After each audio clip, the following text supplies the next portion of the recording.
As habilidades que você está desenvolvendo agora são para a era da inteligência artificial, mas elas têm uma data de validade. A cada poucos anos, surge algo que muda o que é realmente possível. A internet não tornou as bibliotecas mais rápidas, ela as tornou irrelevantes. A inteligência artificial não tornou os mecanismos de busca melhores. Ela criou uma maneira completamente diferente de encontrar respostas. E agora temos algo que está chegando e que a maioria das pessoas ainda nem ouviu falar. E isso faz a mesma coisa com a própria computação.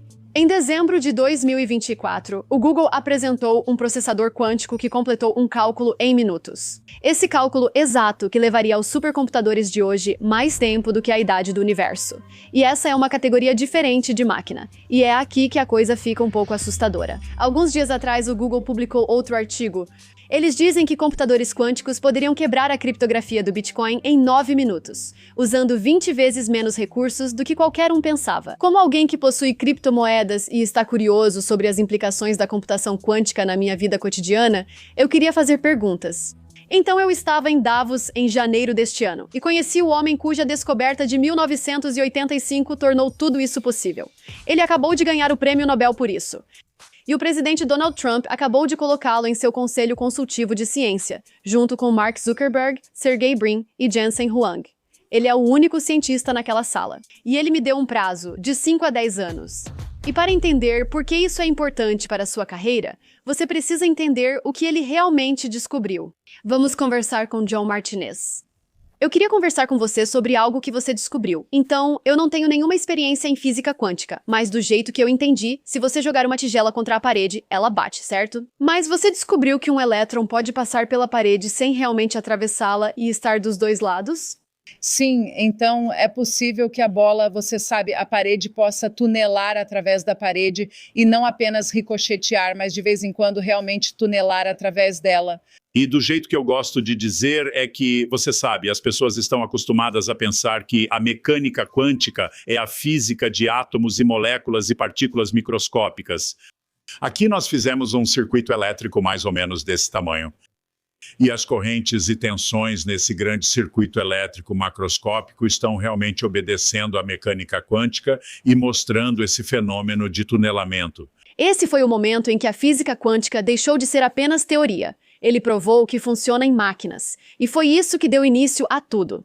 Então, antes dessa descoberta, os cientistas pensavam que a mecânica quântica só existia dentro dos átomos. Ele provou que funciona em máquinas. Então, o que isso desbloqueia?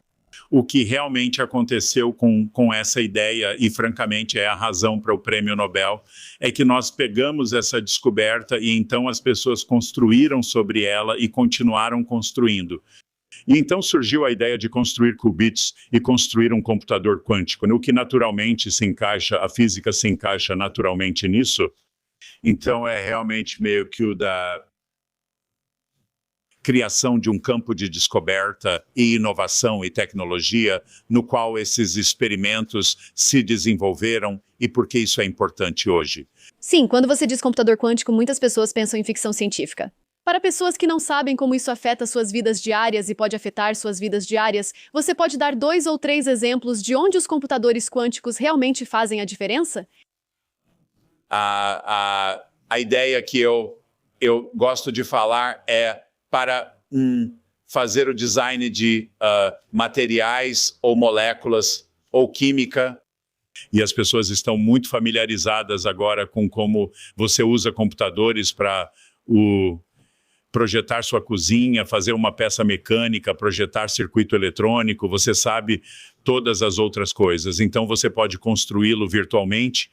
E então, quando você vai e constrói no mundo real, construí-lo virtualmente no digital é muito mais barato e melhor. E você pode pensar nas compensações.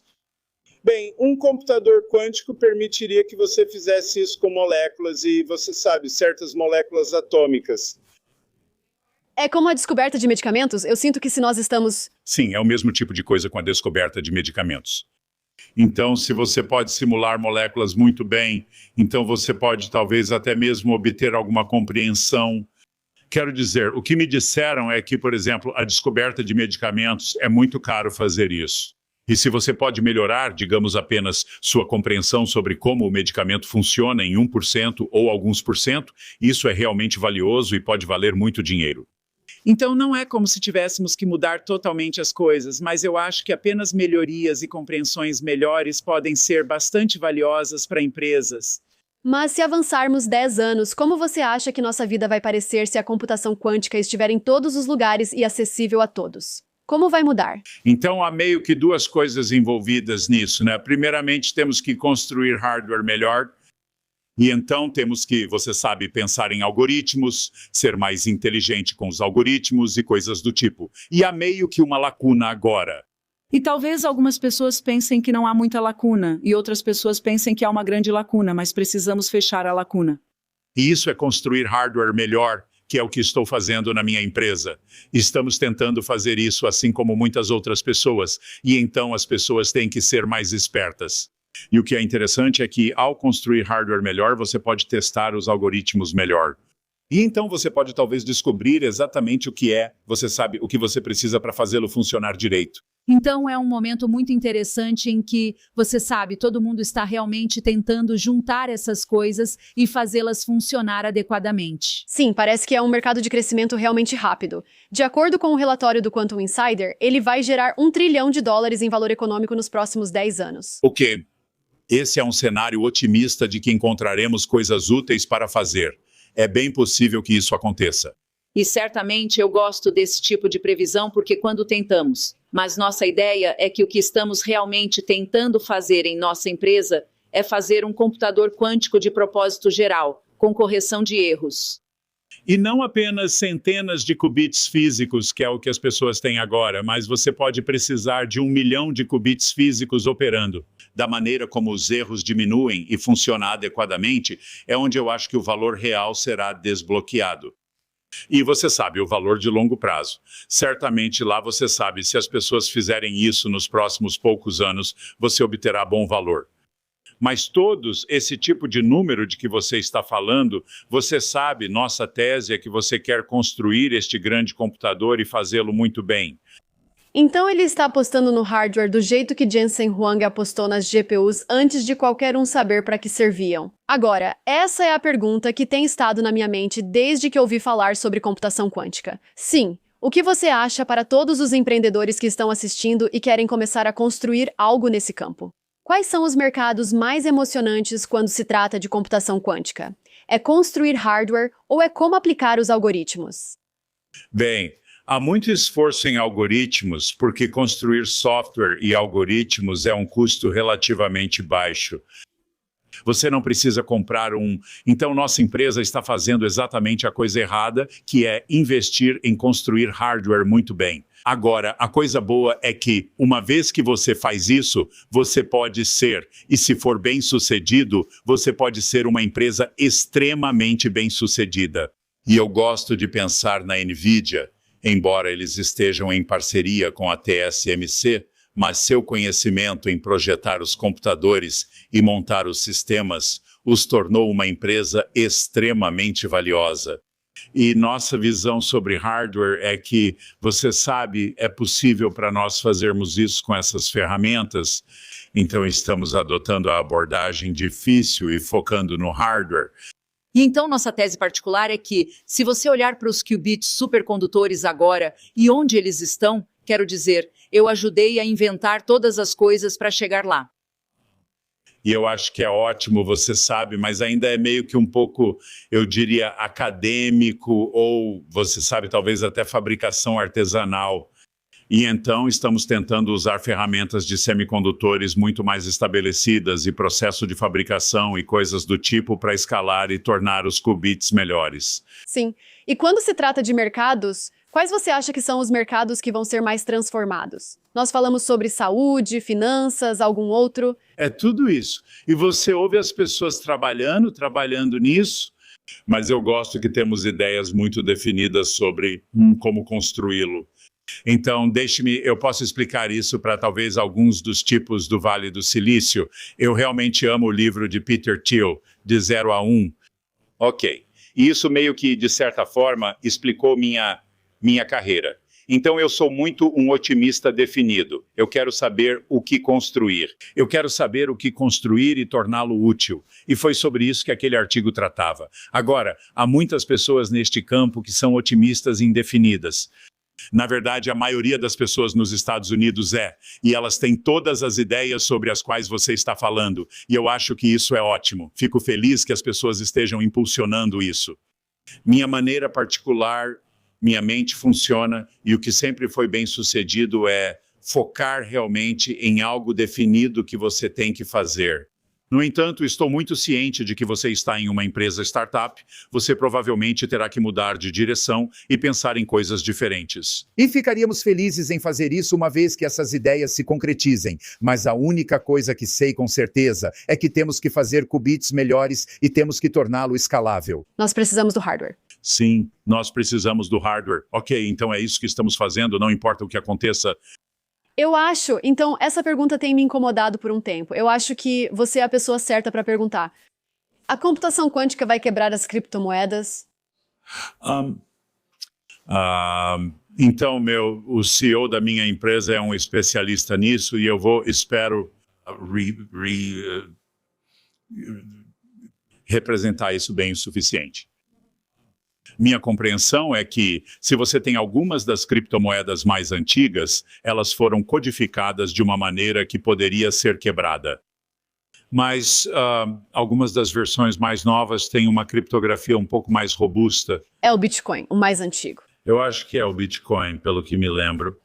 E então você pode pegar seu Bitcoin antigo e você sabe retirá-lo e depois criptografá-lo novamente para torná-lo melhor. Então você pode torná-lo seguro. Mas há muito Bitcoin que está meio que não bem cuidado, que é antigo e é muito dinheiro. Interessante. Então a computação quântica invade isso. Então esse é um mercado para um computador quântico. Ideia de negócio. Bem, então estamos cientes disso, ok? E tudo bem. Agora, o que meu diretor executivo está fazendo, o que eu acho muito responsável, é conversar com o Tesouro dos Estados Unidos sobre isso. Porque o Tesouro dos Estados Unidos vai se preocupar que se outras empresas ou, você sabe, organizações criminosas colocarem as mãos nesse dinheiro, é muito dinheiro. Sim, é. Essa é uma questão real. E você provavelmente quer estabelecer leis e algum sistema, você sabe, para fazer isso. Sim, porque ainda não é muito regulamentado. Há tantos registros de criptomoedas. Sim, e esse é o problema. Você tem algo muito não regulamentado que as pessoas realmente gostam, mas, de certo modo, esse é o calcanhar de Aquiles. Sim. Isso porque, por não ser regulamentado, se alguma tecnologia puder superá-lo, então você sabe, pode ser necessário pensar um pouco sobre como fazer isso. Agora, eu não sou um especialista nisso. Mas não, Não dou certeza assim, mas eu acho que estou entendendo isso de forma direcionalmente correta. Eu converso com as pessoas que estão construindo o que vem a seguir antes que isso vire manchete. Se isso for útil para você, não se esqueça de se inscrever neste canal. Em quanto tempo que você acha? Então, o que eu gosto de dizer é que é possível, em 5 a 10 anos, construir isso. Um computador quântico grande o suficiente para fazer isso. E, em parte, eu apenas digo que esse é um cenário meio otimista. E, em parte, eu digo isso é para alertar as pessoas que, você sabe, isso pode estar chegando. E você quer se proteger. Não apenas o Bitcoin, mas você sabe, toda a internet precisa mudar nesse tipo de período de tempo. Agora, o que é interessante, e eu estava em uma reunião onde a IBM meio que citou números semelhantes. Isso tudo é muito razoável. É engraçado que no Google, o diretor executivo está dizendo 3 a 5 anos. Para tentar impulsionar as coisas. Bem, eu acho que ele está pressionando porque se você é um diretor executivo e está fazendo uma previsão, você quer ter um número menor porque não quer ser pego sem isso. Mas, por exemplo, o Google já tem protocolos resistentes a quânticos em pelo menos parte de seu tráfego. Eu não sei os detalhes, mas essas grandes empresas já sabem disso e estão se protegendo para proteger seus dados ou estarão protegendo seus dados. Mas há coisas como criptomoedas que vão além disso e outros tipos de sistemas privados com os quais você pode ter que se preocupar. Isso foi muito interessante. Então, basicamente, estamos trabalhando com computação quântica, mas também precisaremos trabalhar nos algoritmos que protegem os sistemas existentes. Sim, certo. E o que aconteceu é que, na verdade, a ideia de que você pode quebrá-lo com isso, foi inventada nos anos 1990. As pessoas entenderam isso. Bem, Peter Shor, e então, você sabe, bem no início dos anos 1990. E então o governo, você sabe, realmente entende isso há muito tempo. E eu vou dizer que cerca de 10, talvez 12 anos atrás, o governo levou isso muito a sério. E eles viram que sim, ok, a tecnologia talvez, você sabe, pudesse fazer isso acontecer. E, por exemplo, no NIST, eles têm um grande programa que está analisando o que eles chamam de criptografia segura contra quânticos, outras maneiras de codificá-lo. E isso é sim, isso já tem 10 anos. Eles têm algoritmos bons. As pessoas, você sabe, podem baixar essencialmente o algoritmo e o código, e as pessoas estão construindo sistemas para fazer isso. Então, as pessoas têm respondido a isso. Bem, você pode comprar soluções aqui. E você sabe, então, eu acho que estamos em uma fase bastante boa. Eu acho que as pessoas ainda estão, você sabe, investigando. Você sabe, parte da questão sobre a segurança criptográfica é que as pessoas têm que tentar quebrá-la por um longo tempo para ter certeza de que ela é realmente segura. Quer dizer, as pessoas não sabem com certeza que o RSA é inquebrável, mas elas sabem, na prática, que você sabe, e pela maneira como tudo está operando, elas não acham que alguém o quebrou. Então, é preciso tempo para fazer isso. Você sabe, você está observando eventos extremamente raros, e está construindo algo que é completamente novo. Isso mudou a maneira como você pensa sobre sorte, momentos de cisnes negros, porque você está observando-os basicamente em seu trabalho. O que é meio estranho em minha carreira é... Eu tenho desenvolvido uma série de experimentos e você sabe e como eu passei de um projeto para o outro. E o que é meio engraçado na minha carreira é que eu faço um projeto e de alguma forma ele não dá certo de alguma maneira. E então, você sabe, eu fico preso me perguntando, bem, eu tenho que fazer outra coisa. E então eu descubro a outra coisa a fazer. Isso é realmente interessante. Então, você sabe, mudar todos os diferentes tópicos e projetos sempre acontece por meio de algum evento estranho, muitas vezes meio que um evento negativo. E só para te dar um exemplo, eu fui para o Google, eles me pagaram bem, fizemos esse experimento de supremacia quântica. Mas então, em algum momento após a supremacia quântica, eles quiseram mudar a maneira como gerenciam o grupo. E, essencialmente, eu não era googly o suficiente para ficar no Google e tive que sair. O que foi, você sabe, meio difícil, essencialmente, deixar um projeto que você começou lá atrás na pós-graduação. No entanto, ao sair do Google, eu fiquei livre para pensar de forma muito criativa e livre para pensar, bem, estamos construindo de uma certa maneira. E como eu realmente quero construir isso para torná-lo escalável e melhor, e o que mais? E ao começar minha própria empresa e pensar livremente, e você sabe, começando com os cofundadores, conseguimos ter um monte de ideias sobre como torná-lo melhor. Sim. E pode ser que, embora isso tenha sido uma coisa muito, digamos, traumática, eu tenho certeza de que outras pessoas passaram por isso. Isso pode ser a melhor coisa para mim e para o campo, que eu pude fazer algo novo a partir disso. Absolutamente. E então, você sabe, isso é uma coisa. E isso aconteceu comigo repetidas vezes. E eu meio que tenho que aceitar que, você sabe, isso às vezes esses contratempos na vida são realmente muito bons para você. Então, a coisa boa é que este ano eu apenas eu sabia que estava chegando, mas esqueci totalmente disso. Então, quando a ligação telefônica chegou, foi... Isso foi no meio da noite? No meio da noite. Bem, e minha esposa estava acordada e ela ouviu o telefone tocando, mas ela pensou que poderia atender de manhã. E então ela estava apenas indo dormir e ela olhou seu e-mail e havia todas essas congratulações. Mas isso foi tipo, você sabe, 2:30 da manhã. E ela sabe que eu preciso do meu sono. Então, sabe, ela não me contou nada até por volta das 6 horas. Você sabe porque eu precisava do meu sono e também havia repórteres que estavam indo para aquela casa e queriam me acordar na cama. E ela os afastou. Tipo assim, deixa ele dormir.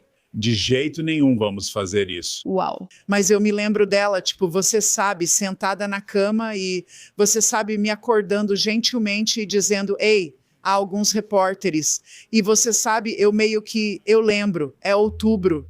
Então eu apenas abri meu computador e vi, você sabe, minha foto lá com John e Michelle.